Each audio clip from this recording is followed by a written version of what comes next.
At my daughter's wedding, my son-in-law ordered me to hand over the keys to my farm, in front of 200 guests. When I said no, he slapped me so hard I lost my balance. I walked out and made a call. He went hysterical when he saw who it was. I'm glad to have you here. Follow my story until the end and comment the city you're watching from, so I can see how far my story has reached. I never imagined my daughter's wedding day would end with me bleeding on the marble floor of the reception hall, but that's exactly what happened when Alan showed his true colors in front of 200 guests. The day started like any father's dream. Avery looked radiant in her grandmother's vintage lace dress, the same one my late wife Margaret wore 32 years ago. I walked her down the aisle of the old chapel, fighting back tears as she squeezed my arm and whispered that she wished Mom could see her. For a moment, everything felt perfect. For a moment, I forgot about the growing unease I'd been carrying about Alan for months. The ceremony itself was beautiful. Avery glowed with happiness, and I forced myself to smile whenever Alan's eyes met mine. He had that practiced charm, the kind that fooled everyone except those who looked closely enough. I'd learned to look closely over the past 2 years, ever since he started asking pointed questions about the ranch property, about my will, about what would happen to the land when I was gone. But weddings have a way of bringing out people's true nature, and Alan's mask began slipping during the cocktail hour. I was standing near the bar, nursing a whiskey and watching Avery laugh with her college friends, when Alan appeared beside me. His bow tie was loosened, his face flushed from champagne, and there was something different in his eyes. Something harder. "Clifford," he said, clapping his hand on my shoulder with more force than necessary. "We need to talk." I turned to face him, noticing how several nearby guests had quieted their conversations. "What about son?" The word son seemed to irritate him. His jaw clenched slightly before he forced another smile. "About the ranch, about Avery's future. Our future." "This isn't the time or place, Alan." I kept my voice low, hoping to diffuse whatever was brewing. "It's your wedding day. Enjoy it." But Alan had other plans. He stepped closer, his voice dropping to a whisper that somehow felt more threatening than if he'd shouted. "Actually, it's the perfect time. All these witnesses around. All these important people from both our families." A chill ran down my spine. The way he said witnesses made my stomach turn. I glanced around and realized we were surrounded by his business associates, his family members, people I barely knew. Avery was across the room, still laughing with her friends, oblivious to what was unfolding. "Alan, whatever you're thinking, I'm thinking," he interrupted, his voice rising just enough for others to hear, "that it's time for some generosity, some real family support." That's when I saw it. He reached into his jacket pocket and pulled out a small velvet box. For a moment, I thought it might be another wedding gift, but when he opened it, my blood ran cold. Inside was a set of keys, my keys, the keys to the ranch house, the barn, the equipment shed, keys I'd definitely not given him. "How did you get those?" I asked, my voice barely steady. Alan's smile turned predatory. "Avery made copies. She thought it would be a nice surprise, a symbolic gesture." He held the box higher, making sure the people around us could see. "But I think we need the originals, don't you? Along with the deed transfer papers." The whiskey in my glass trembled as my hand shook with anger. "The what?" "Come on, Clifford, don't play dumb." His voice was loud enough now that conversations around us had stopped entirely. "Avery's your only child. The ranch should be hers, should be ours. And frankly, a man your age shouldn't be carrying that kind of burden alone." I felt the weight of 200 pairs of eyes on us. The music had stopped.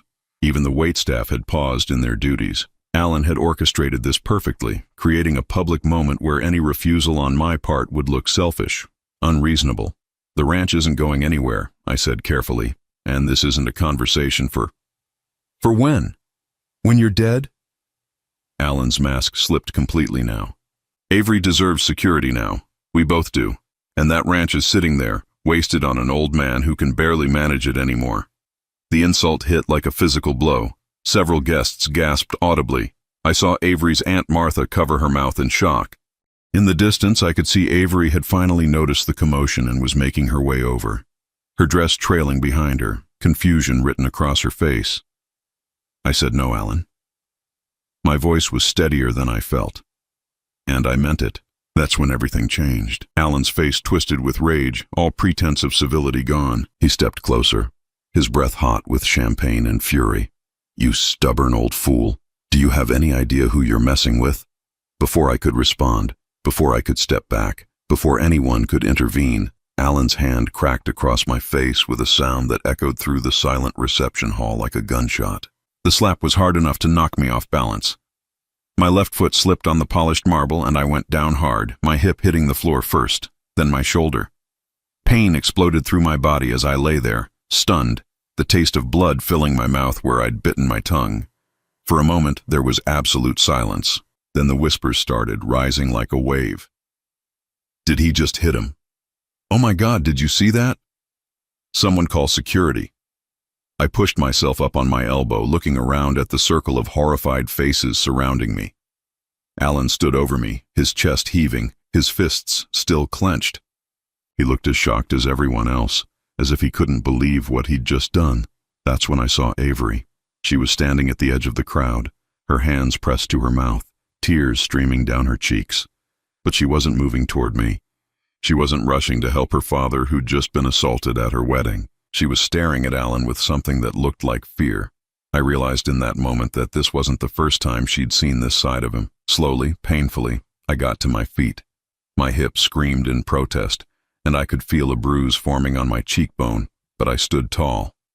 I looked Alan straight in the eye, then let my gaze sweep across the crowd of guests, many of whom I'd known for decades.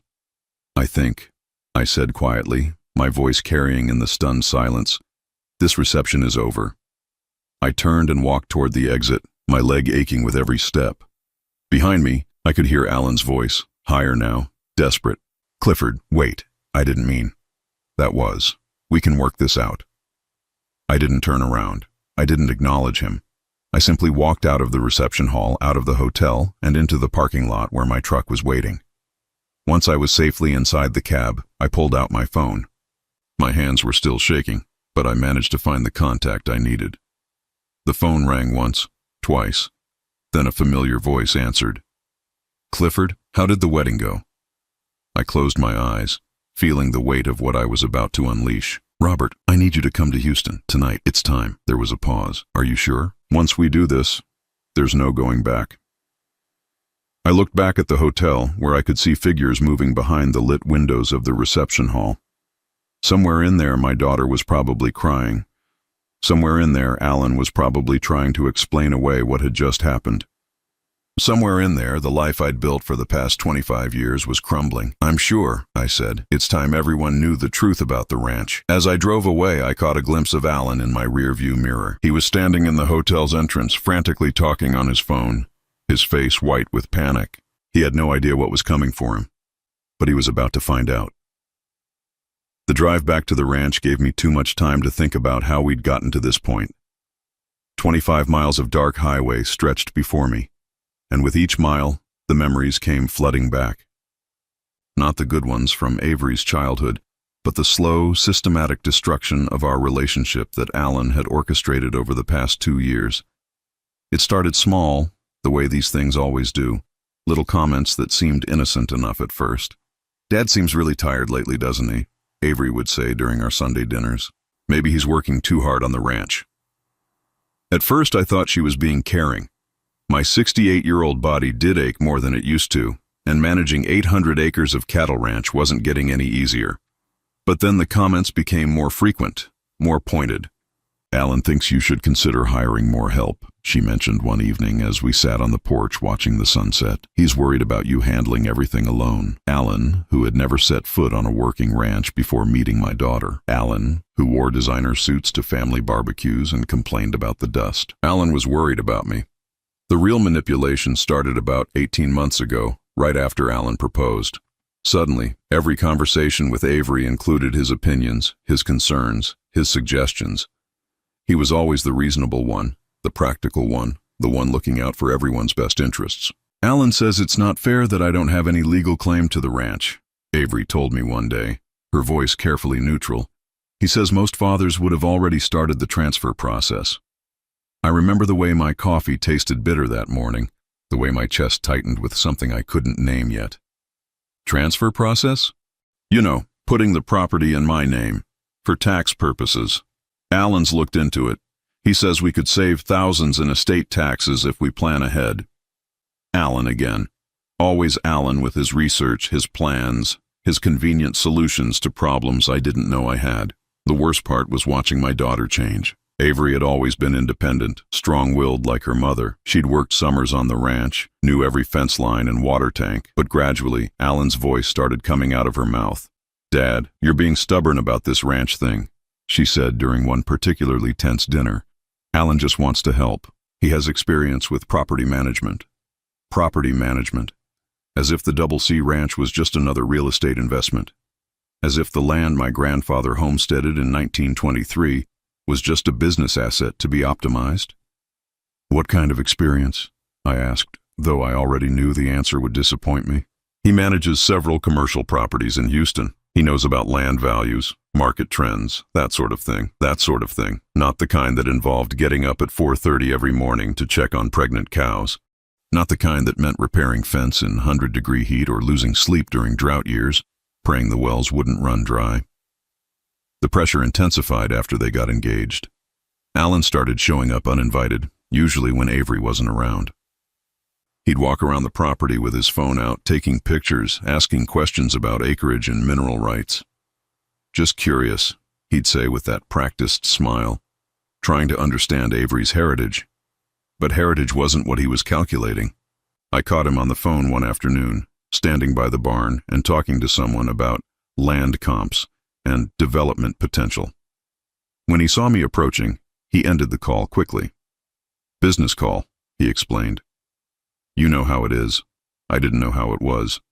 I'd never made a business call standing in someone else's barn without permission. The lies started small too. Alan would tell Avery that I'd agreed to things I'd never agreed to, that I'd said things I'd never said. Dad told Alan he's ready to slow down, Avery informed me one Sunday. "He's excited about having you take over more of the operations." I stared at my daughter across the dinner table, searching her face for any sign that she knew this wasn't true. But she believed him. She wanted to believe him. "When did I say that?" I asked carefully. "Last week when you two talked by the south pasture. Alan said you seemed relieved to have someone to share the burden with." I remembered that conversation. Alan had cornered me while I was checking the fence line, asking pointed questions about profit margins and operating costs. I'd given him short answers and walked away as soon as I could. Somehow he'd interpreted my politeness as enthusiasm for his involvement. The gaslighting escalated from there. According to Alan, I was always saying things I didn't remember saying, agreeing to things I'd never agreed to. Avery started looking at me with concern, as if I was becoming forgetful, unreliable. "Are you feeling okay, Dad?" she asked one evening after Alan had claimed I'd promised to show him the property survey maps. "You seem a little confused lately." Confused. That's what Alan wanted her to think, that her old father was losing his grip, becoming a burden, maybe even becoming dangerous to himself and others. The truth was, I was more alert than I'd been in years. I started paying attention to every word Alan said, every claim he made, every story he told. I started taking notes, keeping track of his lies. And I started making phone calls. The first call was to my lawyer, Jim Morrison, who'd handled my affairs for 20 years. "Has anyone contacted you about transferring the ranch property?" I asked him. "No, Clifford. Should someone have?" "Alan Peterson, Avery's fiancé. He's been telling her that property transfers are common for tax purposes." There was a long pause. "Clifford, you know the situation with the ranch. That's not exactly accurate." I knew the situation. I'd known it for 25 years, but Alan didn't know it, and neither did Avery.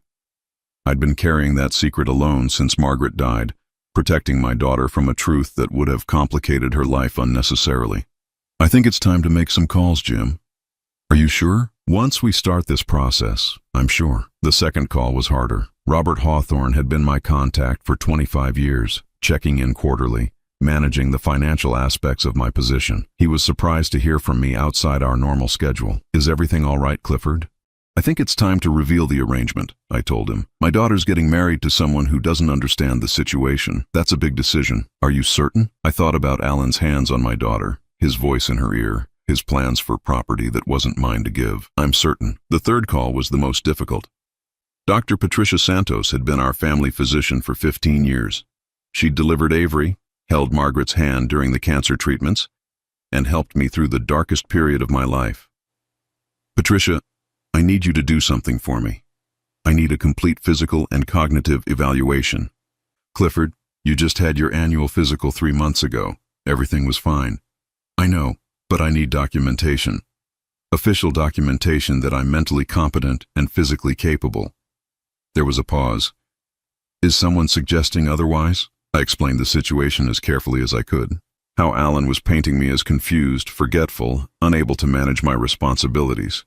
How Avery was starting to believe it. That son of a bitch, Patricia said, her professional demeanor slipping. Excuse my language, but that's emotional abuse, textbook manipulation. Can you help me? I'll do you one better. I'll run every test in the book, blood work, cognitive assessment, physical capability evaluation. When I'm done, you'll have documentation that you're sharper than most 40-year-olds. The results came back exactly as Patricia predicted. Perfect blood pressure, excellent cognitive function, physical capabilities well above average for my age group. I kept the medical reports in my safe, along with the other documents that would soon become very important. But I made one mistake during those months of preparation. I underestimated how far Alan would go to get what he wanted. I thought he'd keep pushing gradually, wearing me down with patience and persistence. I thought he'd continue the psychological campaign, slowly convincing Avery that her father was becoming unreliable. I never imagined he'd try to humiliate me publicly at his own wedding. I never thought he'd be desperate enough to demand the ranch keys in front of 200 witnesses, and I certainly never expected him to hit me. That slap changed everything. It moved up my timeline by months, forced my hand in a way I hadn't planned. But maybe that was for the best. Maybe it was time for Alan to learn that some secrets are worth keeping, and some lies have consequences he could never imagine. As I pulled into the ranch driveway, I could see my phone lighting up with missed calls. Avery, probably, maybe Alan, definitely people who'd witnessed what happened at the reception and wanted to know what came next. But there was only one call I cared about making. I dialed Robert's number again as I sat in my truck, looking out at the land I'd protected for 25 years. Robert, it's Clifford again. How soon can you get the board members to Houston? If it's urgent, I can have them here by tomorrow morning. I touched my swollen cheek, felt the ache in my hip where I'd hit the marble floor. It's urgent. Alan Peterson just made the biggest mistake of his life. It's time he learned who really owns the Double C Ranch. The truth about the Double C Ranch began 25 years ago, on the worst day of my life.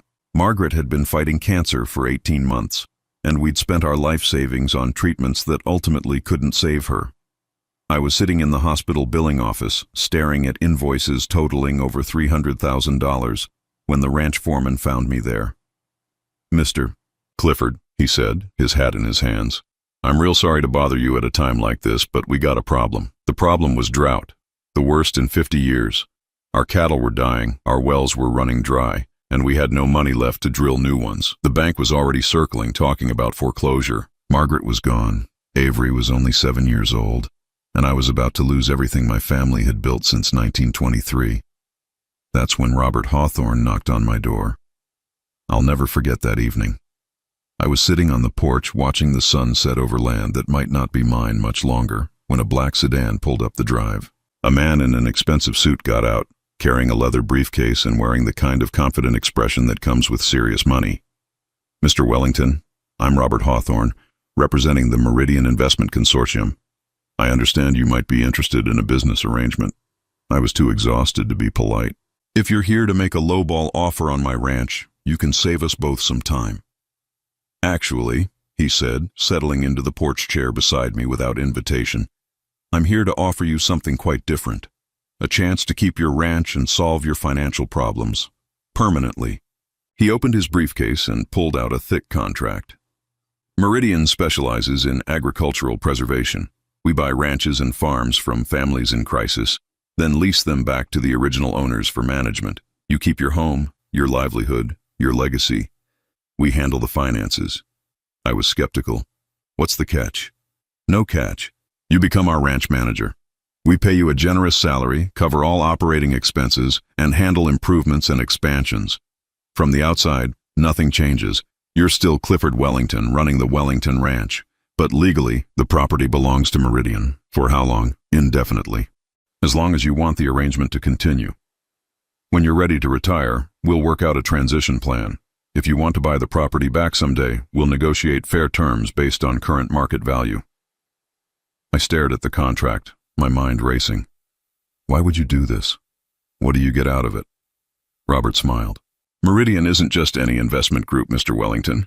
We represent some very wealthy individuals who believe in preserving American agricultural heritage. They don't need immediate returns. They're playing a longer game. Who are these people? That's confidential. But I can tell you they're patriots who understand that family ranches like yours are the backbone of this country. They'd rather see them preserved and properly managed than broken up and sold to developers. The offer was too good to be true. Salary of $60,000 a year, plus full benefits. All ranch expenses covered, complete autonomy in day-to-day operations, and most importantly, Avery would inherit my position when I was gone, along with the option to eventually buy back the land. I need time to think, of course, but Mr. Wellington, the bank is planning to start foreclosure proceedings next week. This offer expires in 48 hours. I signed the contract that night. What choice did I have? I was drowning, and Meridian threw me a lifeline. The next morning, trucks arrived with drilling equipment. Within a week, we had 3 new wells producing clean water. Within a month, the cattle were healthy again. Within 6 months, the ranch was more profitable than it had ever been under my ownership. For 25 years, the arrangement worked perfectly. Meridian sent quarterly checks, covered all major expenses, and never interfered with my decisions. Robert visited 4 times a year, always friendly and supportive. I was the ranch manager, but to everyone else, I was still the owner. Even Avery believed the ranch belonged to me. I planned to tell her the truth when she turned 21, but she was in college then, focused on her studies and her social life. When she graduated, she moved to Houston for her career. The ranch wasn't part of her immediate future, so I kept postponing the conversation. Then Alan came along and everything changed. The first time he visited the ranch, he walked around like he was conducting an appraisal.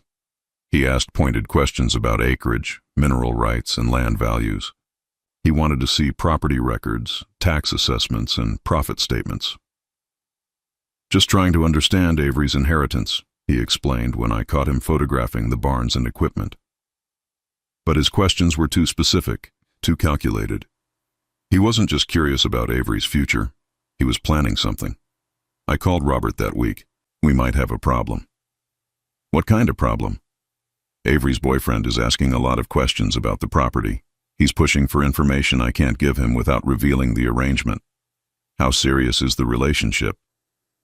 Serious enough that he's talking about marriage. There was a long pause. Clifford, you know the terms of the contract. If anyone outside the family discovers the true ownership structure, Meridian has the right to terminate the arrangement immediately. I knew. I'd read that clause dozens of times over the years. It was Meridian's protection against publicity or legal complications. If word got out that wealthy investors were secretly buying family ranches, it could create political problems they wanted to avoid. What are my options? Tell your daughter the truth. If she's planning to marry this man, she needs to know what she's really inheriting. But every time I tried to tell Avery, Alan was there, steering the conversation in different directions, asking his own questions, making his own assumptions. He assumed the ranch was valuable property that would someday belong to Avery.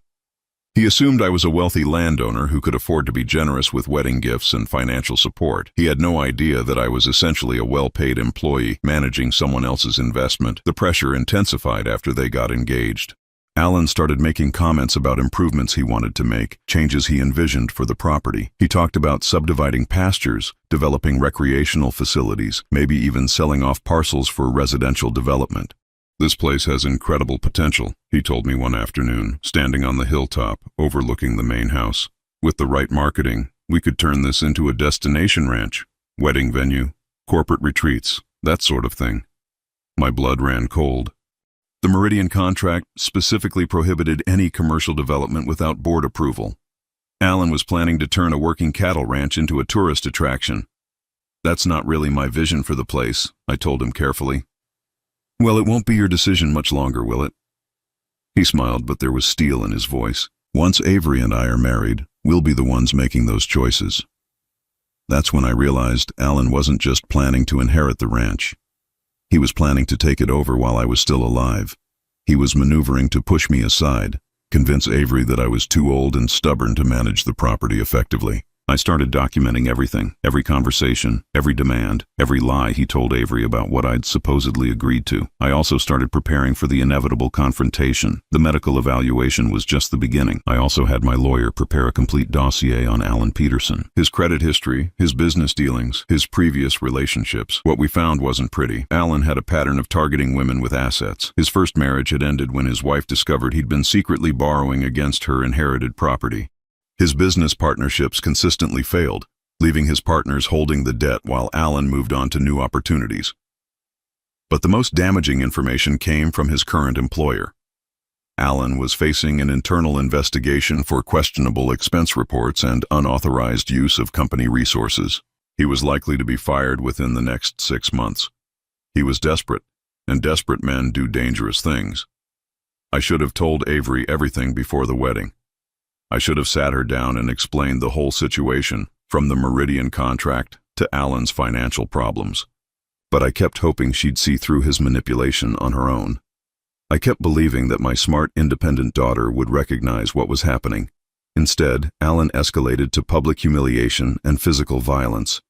He forced my hand in the worst possible way, in front of the worst possible audience.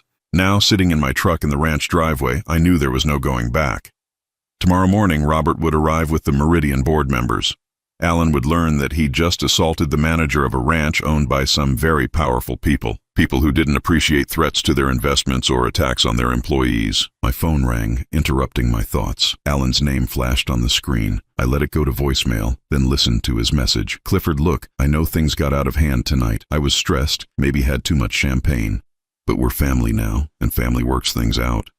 Call me back. We need to talk about moving forward. Moving forward. As if slapping me in front of 200 witnesses was just a minor bump in our relationship. As if tomorrow would bring business as usual. Alan had no idea what was coming for him.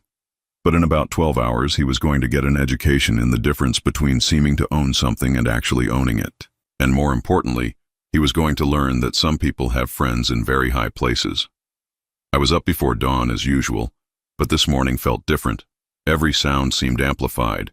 The coffee maker gurgling, my boots on the hardwood floor, the distant lowing of cattle in the east pasture. Today was the day Alan Peterson would learn that some secrets have consequences. Robert called at 6:15. We're about an hour out from the ranch. The board members flew in from Dallas, Denver, and Phoenix. They're not happy about being pulled away from their schedules, but when I explained the situation, they agreed this needed immediate attention. How much should I tell them about Alan? Everything. They'll want to understand exactly what kind of threat we're dealing with. I spent the next hour preparing. I pulled out all my documentation, the medical reports proving my competency, the legal assessment of Alan's character and financial situation, the recordings I'd made of our conversations over the past year. Everything that would paint a complete picture of what had been happening. At 7:30, 3 black SUVs pulled up the ranch road, kicking up dust in the morning sun. I watched from the kitchen window as 6 people got out, all wearing business attire that looked out of place against the backdrop of cattle pasture and mesquite trees. Robert led the group, looking exactly the same as he had 25 years ago. Beside him walked a woman in her 60s with silver hair and the bearing of someone accustomed to being the smartest person in the room. The others were men in their 50s and 60s, all carrying themselves with the quiet confidence that comes from real power. Clifford, Robert said as they approached the porch, I'd like you to meet the Meridian Board. Margaret Caldwell, Chairwoman, James Morrison, Chief Financial Officer, David Chen, Legal Counsel, Thomas Wright, Operations Director, and Patricia Vasquez, Risk Management. I shook hands with each of them, noting their firm grips and direct eye contact. These weren't people who wasted time on pleasantries. Mr. Wellington, Margaret Caldwell said, her voice crisp and professional, Robert has briefed us on the situation. We understand you've been threatened and physically assaulted by someone attempting to gain control of this property. That's correct. And this person believes you own the ranch outright? He does. So does my daughter. I've maintained the fiction for 25 years as required by the contract. David Chen opened a briefcase and pulled out a tablet. We've been doing our own research on Alan Peterson since Robert called yesterday. What we've found is disturbing. He turned the tablet toward me, showing a detailed financial profile. Mr. Peterson is heavily in debt. Credit cards, personal loans, and what appears to be gambling obligations to some unsavory individuals. He owes approximately $150,000 to various creditors. Margaret Caldwell picked up the thread. More concerning is his employment situation. Our contacts at his firm confirm he's under investigation for embezzlement. He's been using company credit cards for personal expenses and billing clients for work that was never performed. They're planning to fire him next week, Patricia Vasquez added. He likely knows it's coming, which explains his desperation to secure assets through marriage. I felt a sick twist in my stomach. Does Avery know any of this? We doubt it, Thomas Wright said. Peterson has been very careful to present a successful facade. Expensive car, upscale apartment, designer clothes, all purchased on credit he can't afford to repay. James Morrison consulted his own tablet. The psychological profile is textbook predatory behavior. He targets women with assets, uses manipulation and emotional abuse to gain control, then systematically strips away their resources. His first wife lost her family's jewelry business to his debts, David Chen continued. His second serious relationship ended when the woman discovered he'd forged her signature on loan documents using her house as collateral. The picture was becoming clearer and uglier by the minute. Alan wasn't just an opportunist. He was a practiced con artist who'd found the perfect mark in my trusting daughter. What's our legal position if he continues to pursue claims on the property? I asked. David Chen smiled coldly. Non-existent. He has no standing whatsoever. The property belongs to Meridian, operated under a management contract with you. Even if he were legitimately married to your daughter, even if you wanted to transfer your management rights to them, he would need approval from this board. Which he'll never get, Margaret Caldwell said firmly. More importantly, Patricia Vasquez added, his assault on you last night was witnessed by over 200 people. We have statements from 6 witnesses who've already contacted our legal team.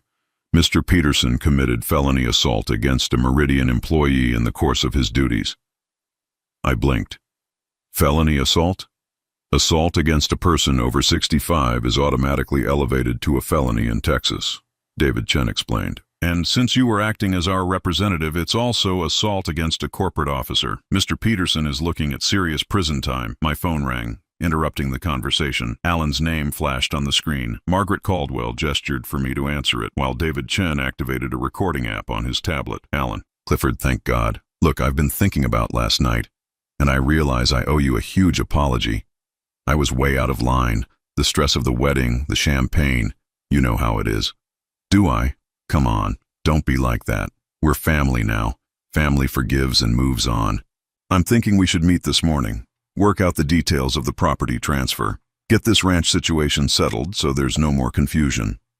I looked at Margaret Caldwell, who nodded for me to continue. Property transfer? Don't play dumb, Clifford. You know what I'm talking about. Avery deserves her inheritance, and frankly, after last night, I think it's clear you're not competent to manage the ranch anymore. The way you reacted to a simple business discussion, losing your temper like that, the audacity was breathtaking. He was actually trying to rewrite history, making it sound like I was the one who'd become violent. Alan, are you seriously trying to claim that I hit you? I'm trying to be diplomatic about it. Look, we all saw what happened. You got agitated, you took a swing at me, you lost your balance and fell. It was embarrassing for everyone, especially Avery. Patricia Vasquez was furiously taking notes, while David Chen made sure the recording was capturing everything clearly. So you want me to transfer the ranch to you and Avery? It's the right thing to do, Clifford, and honestly, it's what Avery wants. She's been telling me for months how worried she is about you living alone out there, trying to manage everything by yourself. She'll feel so much better knowing the property is in responsible hands. Responsible hands, meaning yours, meaning ours. Look, I know you don't like me much, but I'm not going anywhere. Avery and I are married now. I'm going to be part of this family for the rest of your life. We can do this the easy way, or we can do it the hard way. There it was, the threat, delivered with that smooth confidence that had fooled my daughter for 2 years. What's the hard way, Alan? The hard way is lawyers and doctors and competency hearings. The hard way is Avery having to make some very difficult decisions about her father's mental state. The hard way is public embarrassment for everyone involved. Margaret Caldwell's expression had turned to ice. She gestured for me to keep him talking. And if I just sign over the ranch, all of that goes away? All of that goes away. We have a nice family dinner. We put last night behind us and we start fresh. I'm even willing to let you stay on as a sort of consultant. You could keep living in the house, help with day-to-day operations. Think of it as a comfortable retirement. The patronizing tone was unbearable. He was offering to let me stay in my own home as his employee, managing property he thought he was stealing from me. I need to think about it. Don't think too long, Clifford. I've got lawyers on speed dial, and Avery's getting more worried about you by the hour. She spent the whole night crying, asking if her father's losing his mind. He hung up before I could respond. I set the phone down and looked at the faces around me. 5 of the most powerful people I'd ever met, and they all looked furious. Textbook elder abuse, Patricia Vasquez said. Isolation, gaslighting, financial exploitation, and threats of institutionalization. It's all there. The recording is more than enough for criminal charges, David Chen added. Extortion, attempted fraud, and conspiracy to commit elder abuse. Margaret Caldwell stood up. Mr. Wellington, I want you to call Mr. Peterson back. Tell him you've decided to agree to his demands, but you need to meet in person to sign the papers. Tell him to come to the ranch this afternoon. You want him to come here? Oh, yes. We have some things to discuss with Mr. Peterson. It's time he learned exactly who he's been threatening. Thomas Wright checked his watch. I'll call our security team. They can be here in 2 hours. Security team? Robert smiled grimly. Meridian protects its investments, Clifford. And more importantly, we protect our people. Mr. Peterson assaulted one of our employees and attempted to defraud one of our properties. That requires a response. I thought about Avery, probably sitting in some hotel room right now, confused and heartbroken, believing that her father had somehow caused the disaster at her wedding. I thought about all the lies Alan had told her, all the ways he'd twisted her love for me into doubt and worry. What about my daughter? She doesn't know any of this. She will, Margaret Caldwell said firmly. After we're finished with Mr. Peterson, we'll sit down with your daughter and explain everything. The truth about the ranch, the truth about her husband, and the truth about what he's been doing to both of you. My phone buzzed with a text message from Alan. Noon at the ranch. Bring the deed and any other paperwork. Time to make this official. I showed the message to Margaret Caldwell. She smiled, but there was no warmth in it. Perfect. Mr. Peterson wants to make things official. We'll be happy to accommodate him. Alan arrived at the ranch 15 minutes early, driving his leased BMW like he owned the place. I watched from the kitchen window as he parked near the front porch, adjusting his tie and checking his reflection in the side mirror. He had no idea that 6 of the most powerful people in Texas were watching him from the barn, where they'd positioned themselves with a clear view of the house.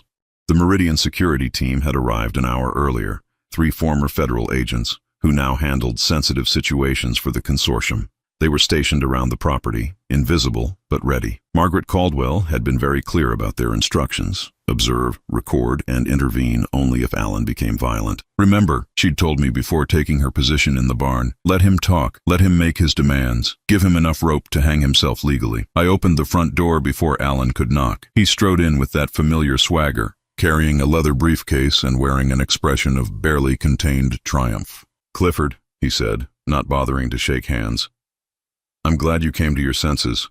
This is really the best thing for everyone. Is it? Absolutely. Avery's relieved that we're finally going to resolve this situation. She was so worried about you after last night. He set his briefcase on the dining table and opened it. I've brought all the necessary paperwork. Transfer of deed, power of attorney documents, everything we need to make this official. I stared at the papers he was spreading across my grandmother's dining table. Legal documents he'd obviously prepared in advance, probably weeks ago. This wasn't a spur-of-the-moment decision prompted by stress and champagne. This was a carefully planned operation. You've been preparing for this for a while. Alan looked up, startled by the observation. For a moment, his mask slipped, and I saw calculation in his eyes. Then he forced a smile. Well, I am a businessman, Clifford. I believe in being prepared. After Avery and I got engaged, I started thinking about family assets, estate planning, that sort of thing. Just being responsible. Responsible? I sat down across from him, noting the small recording device David Chen had given me, hidden in my shirt pocket. Tell me about responsibility, Alan. Tell me about your responsibilities to your employer. His hand froze over the documents. What? Your job, Alan, the one you're about to lose for embezzlement. The color drained from his face. I don't know what you're talking about. Sure you do. Company credit cards used for personal expenses. Billing clients for work you never performed. Your bosses are planning to fire you next week. They're probably filing criminal charges too. Alan's eyes darted toward the windows as if he was suddenly aware that we might not be alone. Who told you that? Does it matter? What matters is that Avery doesn't know, does she? She doesn't know about the gambling debts either, or the credit card bills, or the fact that you owe some very dangerous people a lot of money. He stood up abruptly, his chair scraping against the hardwood floor. You've been investigating me. I've been protecting my daughter. The same daughter you've been systematically manipulating for 2 years. Manipulating? His voice rose with genuine outrage. I love Avery. Everything I've done has been for her, for our future together. Everything you've done has been for yourself. You saw a lonely woman with a rich father, and you saw an opportunity. Alan's composure cracked completely. Rich father? You think you're rich? This place is mortgaged to the hilt, Clifford. I've seen the financial records. You're barely breaking even on this cattle operation. The only real asset you have is the land itself. There it was. The admission that he'd been researching my finances, planning to liquidate everything I'd worked for. I kept my voice steady. So you want the land. I want security for my wife. Avery deserves better than worrying about whether her aging father can keep this place running.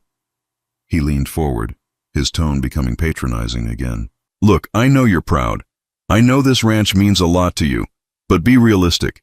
You're 68 years old, you have no help, and this operation is barely profitable. Sell to a developer, invest the money properly, and everyone wins. Everyone wins?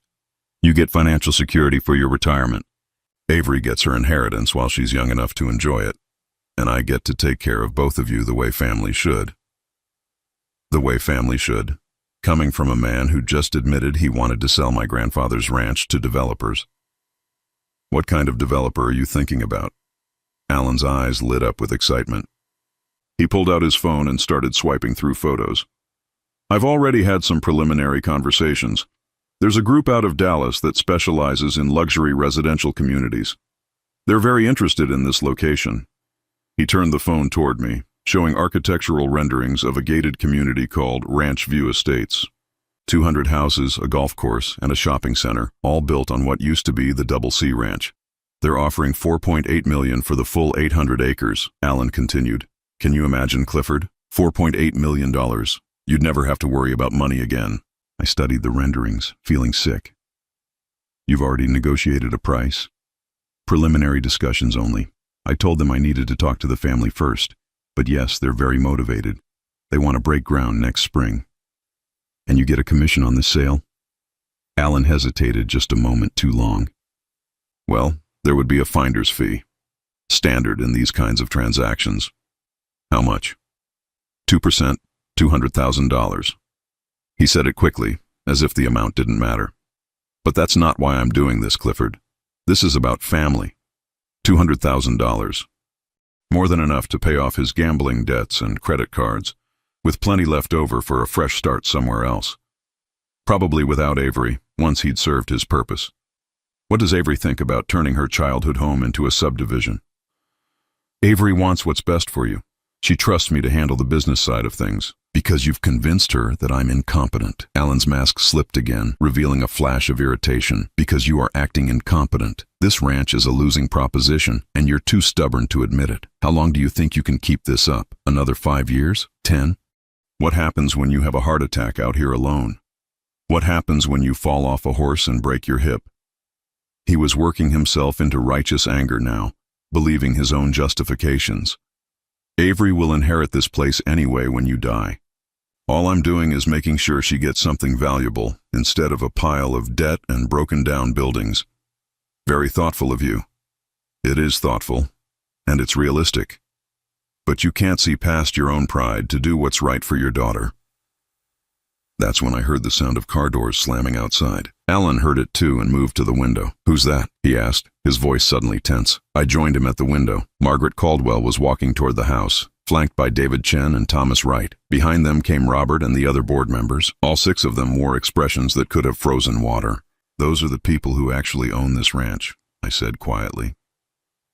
Alan spun around to face me. What are you talking about? I'm talking about the fact that I don't own the Double C Ranch, Alan. I never have. I'm the manager. I work for these people. The briefcase slipped from Alan's hands, spilling legal documents across the floor. That's impossible. 25 years ago, I was facing bankruptcy. These people bought the ranch and hired me to manage it. Everything you've seen, everything you've planned, everything you've threatened me for, none of it belongs to me. Alan's face went through a series of expressions: confusion, disbelief, and finally understanding. You're lying. I wish I were, but those people walking up to my door, they represent a consortium worth about $2 billion. They own ranches, farms, and agricultural properties across 6 states. And you just spent the last year trying to defraud them. The knock on the door came exactly on cue. I opened it to find Margaret Caldwell and her team waiting on the porch. Mr. Wellington, she said formally, thank you for calling us. I believe you have someone here who wants to discuss property transactions. Alan was backing toward the far wall, his eyes wide with panic. This is a setup. No, Alan, I said sadly. This is reality. Something you've been avoiding for a very long time. Margaret Caldwell stepped into the room, her presence immediately dominating the space. Mr. Peterson, I presume? I'm Margaret Caldwell, chairwoman of the Meridian Investment Consortium. I understand you've been making inquiries about our property. Your property? The Double C Ranch. 800 acres of prime Texas cattle land, purchased by Meridian in 1998. Mr. Wellington here is our ranch manager, and an excellent one. David Chen opened his own briefcase and pulled out a thick folder. We have copies of your conversation this morning, Mr. Peterson. Extortion, attempted fraud, conspiracy to commit elder abuse. Quite an impressive list of felonies. Alan looked frantically around the room, as if searching for an escape route. You can't prove anything. Thomas Wright held up a small digital recorder. Actually, we can. Every word, recorded with Mr. Wellington's full cooperation. We also have witness statements from your wedding reception. Patricia Vasquez added, entering the room with the others. Assault against a senior citizen, in front of 200 witnesses. The district attorney is very interested in pursuing charges. Alan's legs seemed to give out. He slumped into a chair, his head in his hands. This can't be happening. Oh, but it is, Margaret Caldwell said coldly. You see, Mr. Peterson, Meridian protects its investments. And more importantly, we protect our people. Mr. Wellington has served us faithfully for 25 years. When someone threatens him, they threaten us. What do you want? Alan's voice was barely a whisper. We want you to disappear, she said simply. Permanently. From Mr. Wellington's life, from this property, and from Texas if you're smart. David Chen placed a document on the table. This is a restraining order, effective immediately. You are prohibited from contacting Mr. Wellington, his daughter, or anyone associated with this property. Violation will result in immediate arrest. You can't do this. Avery is my wife. Actually, Patricia Vasquez said, checking her tablet, your marriage may not be valid. Our investigation has revealed some interesting facts about your previous relationships. There's evidence suggesting you never properly divorced your first wife. Alan's face went white. That's impossible. Is it? We'll let the authorities sort that out. In the meantime, you have exactly 1 hour to collect your belongings and leave the state. Margaret Caldwell moved closer, her voice dropping to barely above a whisper. Mr. Peterson, you are a small, pathetic man who preys on vulnerable women. You are exactly the kind of predator we've spent 25 years keeping away from properties like this one. She straightened up, her voice returning to normal volume. You will not contact Avery. You will not attempt to claim any property or assets. You will disappear quietly, or we will destroy you completely. Do I make myself clear? Alan nodded frantically, then looked at me with something like pleading in his eyes. Clifford, please. I made mistakes, but I really do love Avery. I met his gaze steadily. If you loved my daughter, you never would have tried to steal her inheritance. You never would have lied to her about me. And you sure as hell never would have hit me at her wedding. The security team appeared in the doorway. 3 large men who somehow made the room feel smaller. Time to go, Mr. Peterson, one of them said politely. Alan gathered his scattered papers with shaking hands, stuffed them back into his briefcase, and walked toward the door. At the threshold, he turned back one last time. This isn't over. Margaret Caldwell smiled, but there was no warmth in it whatsoever. Oh, Mr. Peterson, this is very, very over. The silence after Alan's departure was profound.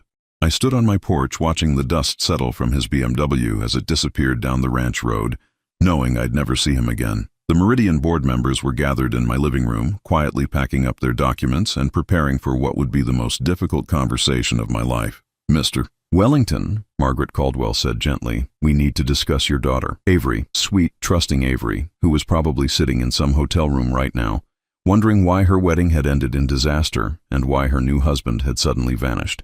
She had no idea that her marriage was likely invalid, that Alan had been planning to steal her inheritance, or that everything she believed about her family was built on a 25-year-old lie. She's going to hate me, I said quietly. Robert shook his head. She's going to be hurt and confused.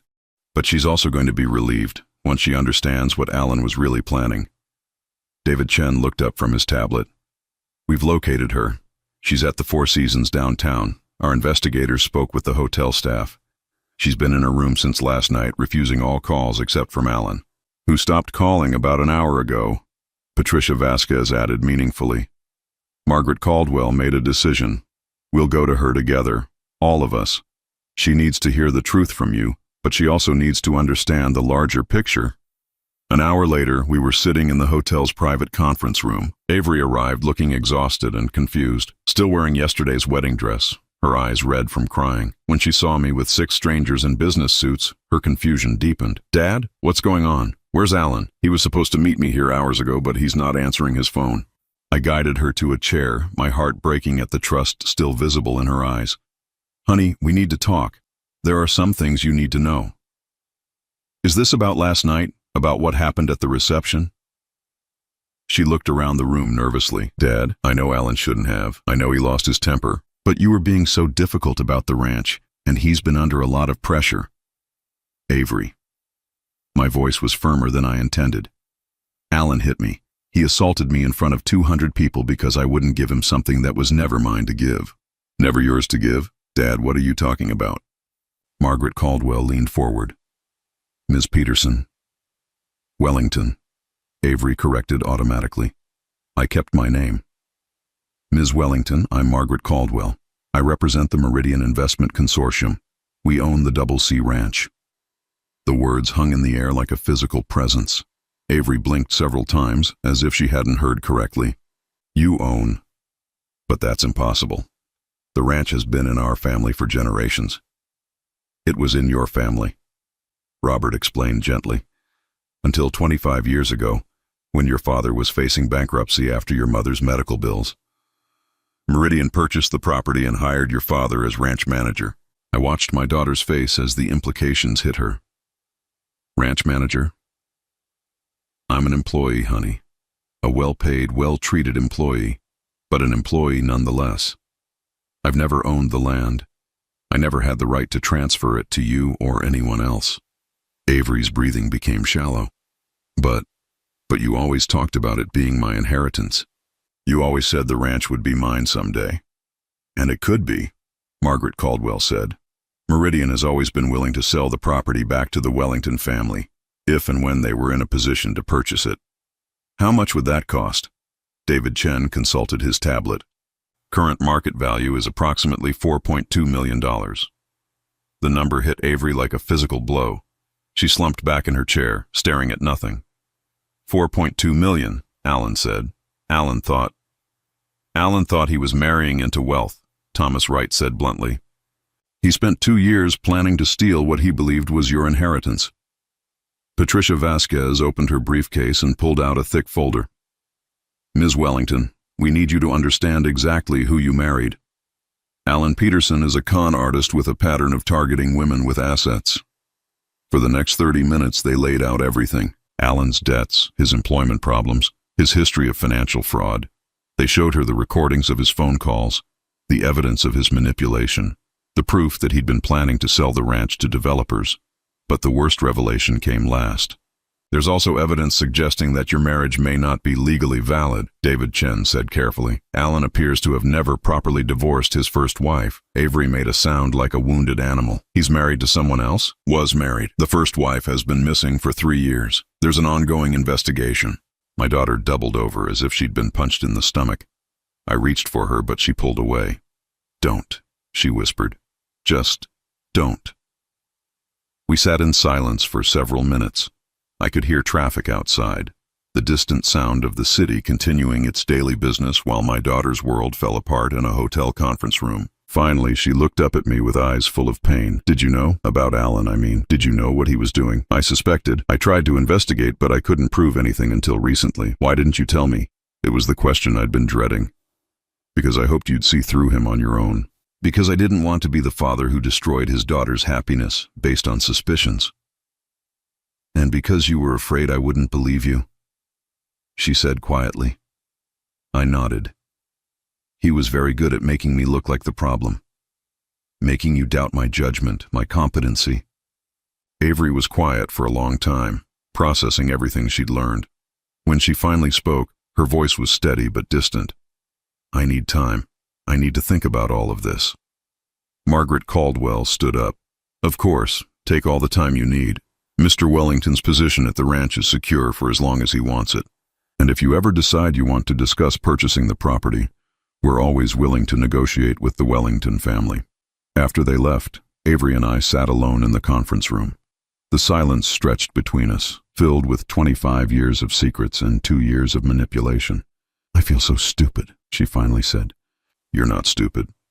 You're trusting. There's a difference. Is there?